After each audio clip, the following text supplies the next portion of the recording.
What's up, boys? This video is going to be the ultimate tip segment of Lost Ark for beginners and new players. So if you're a veteran or have been playing since the early access, I don't think this video is going to be for you. This is more generally for the new players, giving them the general knowledge and, key tips that, a new player wouldn't really know about. All right, to start off this video, you're going to be seeing two types of health potions throughout your playthrough. You're going to be seeing healing potions and you're going to be seeing HP potions. Now, the HP potion is going to be healing you by a percentage base, and then the healing potions is going to be healing you by a certain amount. Throughout your playthrough, you're going to be hearing at least some people telling you to save up the percentage base, because near the end game or at end game, percentage based healing is going to be very valuable. So it's good to stock up now than later, just to, just in case, really. You don't want to waste all these and then be like, wait, I don't have any HP potions. Healing potions, on the other hand, you could use this very willy-nilly. You're gonna get this a lot throughout your playthrough. Like here, I have at least 300, almost 300 here. I got 400 here, 100 here. You're gonna get this a lot throughout your playthrough. They're gonna be handing you a lot of them, so it's generally fine. And you're gonna outscale these healing potions anyways. Your level and your gear, your item level, you're gonna be outscaling the usefulness of these healing potions. So you don't have to worry about these healing potions. In the game, you're going to see these structures every now and then. These structures are called triports, and triports are basically the waypoints of this game. Let's say, in the map, there's a triport here and a triport here. It's just going to be faster to just teleport than just walk your ass from here to here. And let's say, there is no triport here, right? There is not going to be a triport here. If you can and when you can, always use a mount. Right now, I'm on the Cerberus mount, the Platinum Pack mount. For this mount specifically, you could double jump. See that? So for those of you who bought the Platinum Pack, Cerberus is just going to be so much big diff than just walking your two puny human legs from here to here. If there is no triport. If there is a triport, I highly suggest just teleporting. It's just going to be so much faster for you. These triports, though, are going to be just region-wide. So let's say specifically for me, I am currently in North Vern. North Vern, I'm here at Vern's Castle, and let's say I want to go to Parna Forest right here. These triports are unlocked. I could just easily teleport to them right now. But let's say I want to go to East Lutera right here, down here. And let's say I want to go to Lutera's Castle. And these are grayed out. I cannot go to here. I cannot go from region to region triports. That's just too, fucking human hacks. I can't just instant transmission over just like that. Though there are two ways if you do want to, teleport to another region. If you press F2, there's a thing called Song of Return. The Song of Return basically teleports you to a major city within, each region. And basically you have to set it. So you can only teleport to one at a time. Right now I currently have it set to in Rohendel, which is Rothan right here. Teleport portal statue. I can only my Song of Return can only teleport to here for now. But let's say if I do want to, set it for North Vern, I just have to go over here to this, return point statue right here, register return point right here, Vern Castle. I do not want to set it now because I have it set on Rohandel, but you get the point. Just look for this icon, portal statue, and then set it in the major city. The other way is through this thing called the Bifrost. I right now have it on Lullaby Island. You could basically set the Bifrost to any point, any area of the map. So it doesn't have to be a major city. It could be any point. It could be an island. It could be, another continent, just anything. It does have a 2-hour cooldown though. So, be careful when you use it, because when you do, you're going to have to use crystals to use it during that 2-hour period. You're going to come across, a lot of quests and you're probably wondering, which one should I do? Which one should I hit? Which one should I not hit? Well, generally, the main thing is do the main story quest. The main story quest is self-standard. You're going to do them just to unlock, to progress through the story and then unlock some specific areas. That's the general knowledge of main story quests. Main story quests are going to be orange, but later on, they're going to be turned to blue. I'll explain that a little bit later. Side quests, you probably heard a lot of people say, oh, no, you don't have to do side quests. Just do the main story quest and then you get to level 50. Well, to me, I say just do the side quests. The side quest in this game is actually pretty systematically created very well in this game. The side quests are alongside the main quest. Every time you're going to move through the main story quest, you're going to be seeing a lot of side quests. And these side quests, A lot of their, request and, kill stuff, collect stuff, they're pretty much alongside the main story quest. So as you're progressing through the main story, these side quests are just going to be in similar areas or in similar vein as what these main quests are going to be doing. So I just say, just do them. They're pretty easy. It's just like, kill a couple things like 5-6 mobs and then collect like 2 or 3 things. It's pretty easy, self-standard. And it also helps with, a little bit of leveling. There's also this thing called the Adventure Tomb. At some point, you're going to be needing to do those side quests anyways. You're going to be needing to do them just to unlock like their percentage rise right here. You see right here, it goes up by like 10% each. And then right here, specifically for North Vern, you get a raptor at like the 30% point. So this is pretty damn cool for like 30% of the just, doing side quests, doing any of the main quests, looking for collectibles. This is pretty good. You get a freaking cool raptor and like other bunch of rewards. So yeah. There's also purple quests. Purple quests are like kind of like guide quests or, or just specifically roster quests. These help unlock certain things or, give you some certain loot. Like this one, for example, it gives like engravings. And then these ones right here just gives like fragments, which you're going to be needing later on to, hone your gear, your weapons and all that stuff. So yeah. Purple quests are pretty good. They're like guides. Like here, this guide is just telling you what to do. I had to get to the item level 600.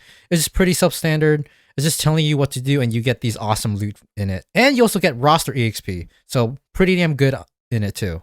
Now, as you progress to the story, though, the thing is, for a long time, you're going to be seeing a lot of orange main quests. After a certain point in the game, these main quests, it's just going to turn to blue quests. Let me see if I can find it. Like, it'll be world quests right here. Like, some of these. World quests, world quests, world quests. At some point of the game, you're going to be handed a quest called Finding the Arcs. And this is going to be your specific main, quest thing. But then after a certain point, it's going to be turning to blue quests, which will guide you on to, what to do, how to find these arcs. It'll guide you to different continents, It'll pretty much generally tell you how to progress through this game. Now, if you look at the bottom left, you're going to see combat level and you're going to see roster level. Combat level is essentially your character's level and roster level is your account-wide level. Combat level, once you get to level 50, it doesn't really matter anymore about leveling. Like, the max cap is 60, but once you get to 50, that pretty much unlocks most of the things that you would need for. And unlocking to 60 just generally gives you more skill points and other such things. But, 50 is, your general main goal as a start to the end game. Now, roster level, if you press O, you're going to open the roster tab, which basically, after a certain level point, you're going to get these free stats and whatnot. And this is one of the reasons why you're doing these purple quests right here. Roster quests, you're going to get roster EXPs, so you can unlock more levels, and unlocking more levels gives you more these extra little stat points. And, if you're going to say no to, extra free stats, and I don't know what's wrong with you. Roster level is more passively gained, just by doing quests and then, doing other stuff on your character, doing islands and whatnot. It's more passive, so you don't have to worry too much about this. You don't have to like, oh, I need to get to level 100 all the way right now. No, you don't need to do that. This is more passively stuff. All right, so skills. If you press K, you're going to open the skill tab, and from here, you have 2 skill tabs that you can work with. The third one, you have to pay crystals to get, but, I don't recommend this. No, not unless you really want it, because I generally think 2 is enough for you. But anyways, skill tabs, this is where, you do unlock your skills and whatnot. And essentially, these are all free. You don't have to pay anything. You could reset right now. Skill points, you could reset. There's no cost. You don't have to spend any money. You don't have to spend any gold. You could just switch up right here, this. You could easily do this freely without any cost at all. There are guides on the internet like MAXROLL, but, if you want to, like, experiment and do your own little, skill testing, then, yeah, this is here for you to do it. And it's all free. You don't have to worry. Like, if you see something on the guide that you're like, oh, I don't really agree with that. I want to do this for myself. Like, if you don't want to be, like, a guide Andy, you don't have to do that. You can just experiment on your own. All right, so life scaling. Life scaling is basically the crafting, mechanic that's in this game that's, like, in every MMO. The ones that I want you to worry about is foraging, logging, and mining. The bottom 3, hunting, fishing, excavating, you don't have to worry about them, but you can still do them if you want. But the top 3 are the ones that I want you to pretty much, passively do on your way. Like if you see like a mining spot, hey, I could just do this right now for a few seconds and then, move on my way. Because these are essentially the ones that lets you, create potions and then, gives you mat to create, stuff for your stronghold, which is basically the player housing. It generally gives like the basic mats that you would need for, upgrading, and then the potions. If you want to get to your estate, just press F2 and then, press Song of Hearth and Home. It's going to send you to your estate. And once you're here, go to right here, management, and then this is going to be the tab for all your, work and shit. All right, so this is where you're going to be making your potions, the spot. As you can see, I've run out of this mat, so I'm probably going to be going out and doing some farming for this. You don't have to worry about, these potions yet, but, you could just passively do this. As if you see the plant, you could do it. You're like, oh, hey, I could do that now just for like a few seconds. And for the mats from mining and, the woods, you throw them over here. You could see this like, iron ore, timber. You're going to be needing a lot of this, especially for, your estate, your stronghold. I suggest like at least having something be on the background in your stronghold developing. Because this one is like 5 hours, right? This is, you can throw here, pop this up for like 5 hours, and when it's done, you come back, pop another one, maybe like this one for like an hour. Like just generally when you're building up your stronghold, I'd suggest like, keep up, have this be passively done in the background. Just always have it, making something if you can, start like, stocking up on like iron ore, timber, and then if you want, you could do stock up for stuff for the potions as well. Also have this done in the background too, like stations right here, this tab right here. Right now I have it on Guardians Raid this, and then this basically, you send them a cruise ship out, and then they basically go out and collect some mats for you. And these are pretty good damn mats, like Stronghold EXP. You get some upgrade mats, you get some, equipment, and then, the stones, and then this, class engravings. It's pretty good. So yeah, I highly suggest, at least having this in the background too. You're not going to get this early on, but, at least this one, the normal mission ones, you can probably do. This one's after you like done like a chaos dungeon or like a guardian raid. There's also this section, which is the knowledge transfer, which is basically a free, character alt boost. So right here, complete world, and you get 302 gear. 302 gear is going to be the gear that's going to be needed for, a certain, checkpoint of the game. And it's going to cost you 600 gold though. So while it's cool to make, alts, it's going to be pretty costly, 600 gold. But, if this is something you want to do and, you like a character, but you don't want to grind to level 50 on that character, then this is something you could do. Here's a little bit about inventory management. Like mine's a mess right now, but I'm gonna give you some little tips that could be possibly helpful for you.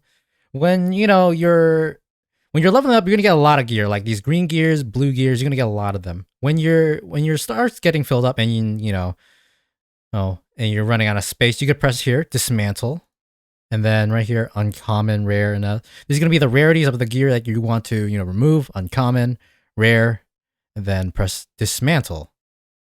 Boom. And you're going to get these little things. These are going to be costing the same amount as you just selling, your gear, these gears anyways. But, it's going to save you so much space, so much room. And then afterwards, you can just go out and sell these.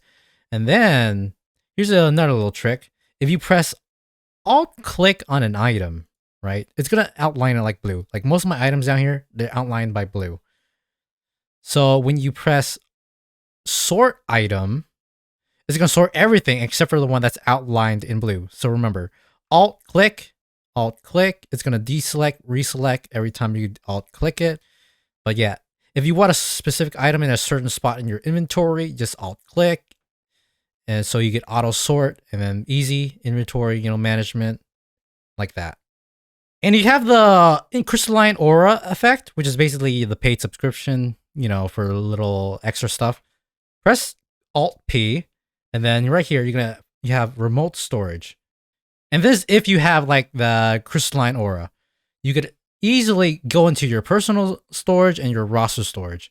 So you can just throw anything in here. Oh yeah, your pet also gets an inventory if you have the aura.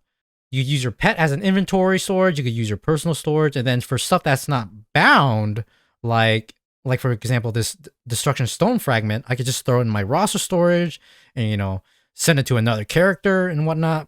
This is generally why people make alts, because things like these fragments here, because they're unbound, people on alts or people with alts, like they go to their alts and then they do the content, that gives out these fragments, and then they store these fragments in the roster storage.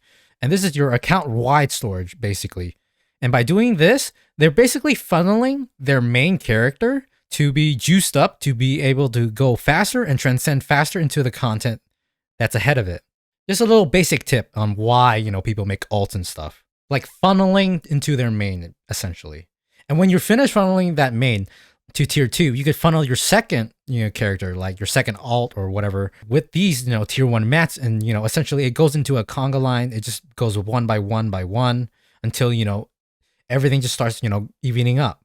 But yeah, after doing all this, this is going to save you so much time and space. Like everything in your inventory is going to be clean. Like it's not clean now for me, but it's, better than what it was before when it was like cluttered with like random gears, random stuff. Just hope this helps you out. Now let's look at collectibles. If you press Alt L, you can open up the collectible tab. Now, if you look at here, there's 8 different types of collectibles that you could do throughout this entire map here. Now, each one, if you go inside right here, there's going to be different collectibles, going to be all different types of stuff. And then if you go here, view rewards, you actually get some pretty cool rewards from this. And there's like structures, there's protection, there's a mount, and then there's also this, which gives you skill points. This is going to be pretty damn good for those of you who are, wanting the skill points. And then if you do collect. So those of you who are collectors and you like to, hoard everything and, collect shit, this is going to be pretty damn good for you. Like it's also like a good checkpoint mark on like how many you've had, how many have you gotten. Like there's also like emotes, and then there's like more skill points. There's a whole bunch of stuff in here. The Makoko seeds, there's like 1,000 of them, boys. Like 1209. You're gonna be playing this for a long time with all these collectibles and stuff. Like on top of all the raids, you have all of this, So yeah, if you're on like the downtime and you don't want to really do any raids or whatever, then you could just, you just go on a hunting spree for these little collectibles. It's gonna be like, the side content that's like, fun and stuff. You could explore islands, do all these mini games. There's a whole bunch of stuff. There's a whole bunch of content in this fucking game. And if you're struggling to, get some of these collectibles, there's a site called PAPUNIKA that's actually helped me a bit with the Makoko seeds. And, if you're struggling and you need like that help, right? That site's here for you. It's called PAPUNIKA, and, it has a bunch of information in there. It's pretty much like one of the encyclopedias that we need. It's pretty much like the gold Bible for fucking Lost Ark. I'll put it in the description for, those of you who want to check it out, take a look. All right, so now that we're over with most of the gameplay mechanics, let's look at the settings. And, I know.